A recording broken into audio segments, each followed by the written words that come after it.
When I first read that Kevin-Spacey was going to be playing Richard III in San Francisco for 2 weeks, I fixated on what would be my seat in the Curran Theater. First row. It would only run for 2 weeks, and the only other U.S. run would be in New York City, also for 2 weeks. So I had to get my ticket when they first went on sale. First row, center.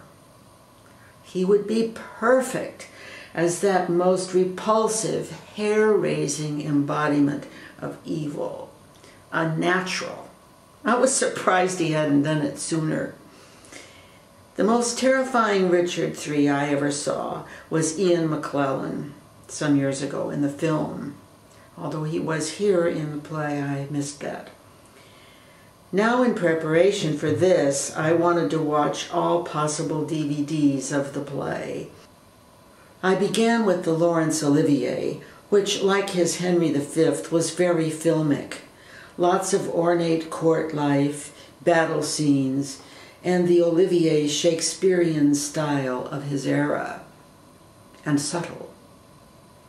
Then I watched the BBC filmed play starring Ron Cook, the Shakespeare Theater directed by Jane Howell. I hadn't realized how much had been cut out of the Olivier. Main characters, long dialogues, entire scenes. This was also true of the Ian-McClellan film version. Big cuts. Cook's language soared on the poetry, yet he was still revolting. The Ian-McClellan version was the last I watched, and after the Ron Cook, I felt that much of the language was shuffled under the table, hidden beneath music, sound effects, and general action. Lots of extra action that is not necessarily implied in the play, like Lady Anne shooting up. From the first words, "Now is the season of our discontent," Spacey's voice sang through the theater, higher than I had expected, but intense and filling. Anyway, I knew that Kevin-Spacey would be a natural because he can be so evil. And and he was. I just got home. I'm in a euphoric state. You don't see artistry like that very often. He was just magnificent. He was so magnificent that really nobody in the cast could really match him. But you just watched him. He was, the imagery was very different than anything I'm used to, and especially watching lavish film productions where you've got all the costumes, even if they're Nazi Germany type costumes. They're opulent and gorgeous scenes and everything. This was on a very stark stage,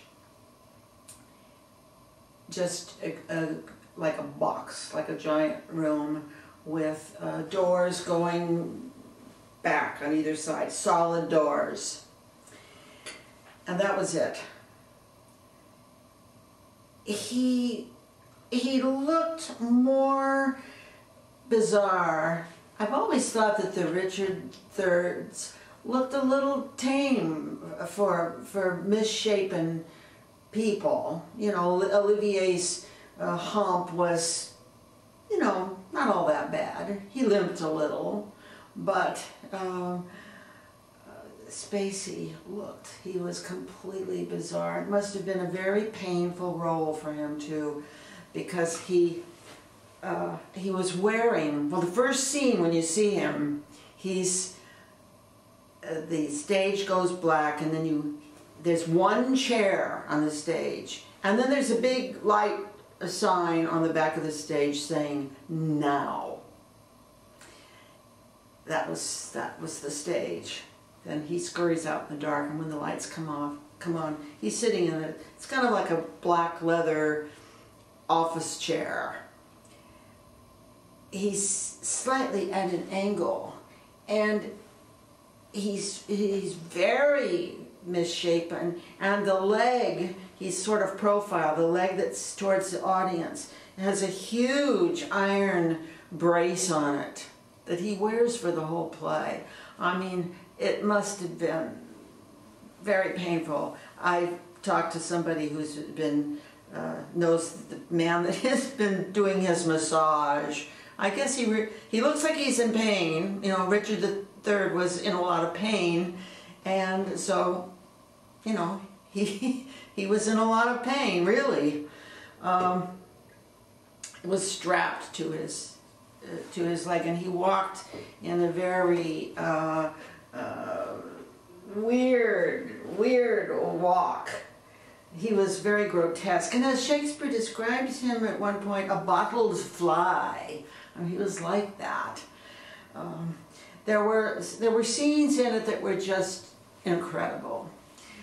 The coronation, for instance, when that happens in other productions, it's very opulent. You have the whole court there, you know, the crown is placed on his head and everything. In this, there are two chairs at the back of the stage, and down either side of the stage were men playing drums, and they're in a kind of military uniform, playing military kind of drums, and then he comes on from the wings towards the edge of the stage, and then makes a right angle to walk back to the throne. And, you know, he doesn't walk normally. He's very grotesque. And by then, you really know what a monster he is. He's a monster.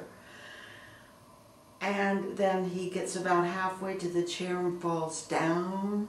I mean, I haven't seen that in any other version. And then he gets up to the chair with his queen wife. That's another hideous story. And somebody hands him the throne. He crowns himself. It was a touch of genius. He grabs the crown and places it on his own head. He was always